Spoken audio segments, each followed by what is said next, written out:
Hello friends, તમારા સૌનું અમારી ચેનલમાં સ્વાગત છે। આજે આપણે બનાવવાના છીએ ગ્રીન ચટણી। તેના માટે લીલા મરચાં લીધા છે, લીંબુ, હળદર, ખાંડ, મીઠું, જીરું અને કોથમીર લીધી છે। તો આપણે હવે બનાવવાનું શરૂ કરીએ। તેના માટે આપણે મિક્સર બાઉલ લઈ લઈશું। તેમાં કોથમીર નાખી દઈશું,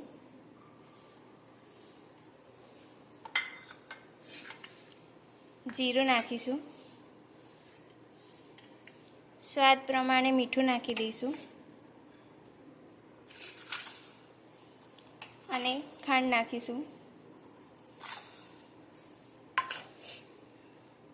ચપટી હળદર નાખીશું, લીલા મરચાં આપણે કટિંગ કરી લઈએ,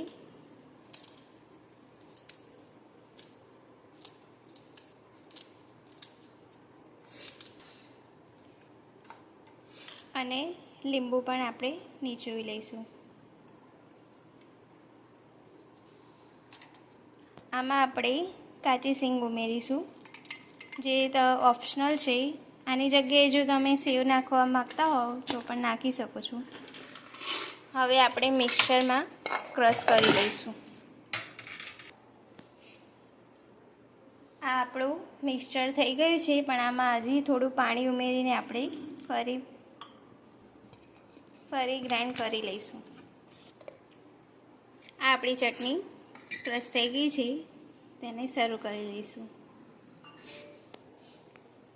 તો આ ચટણી આપણી સર્વ થઈ ગઈ છે। તેમાં તમે સમોસા, કચોરી, ભેળમાં બધામાં આપણે યુઝ કરી શકીએ છીએ। તો તમે જરૂરથી ટ્રાય કરજો, અને અમારી રેસીપી ગમી હોય તો લાઈક, શેર અને સબસ્ક્રાઈબ કરવાનું ભૂલતા નહીં।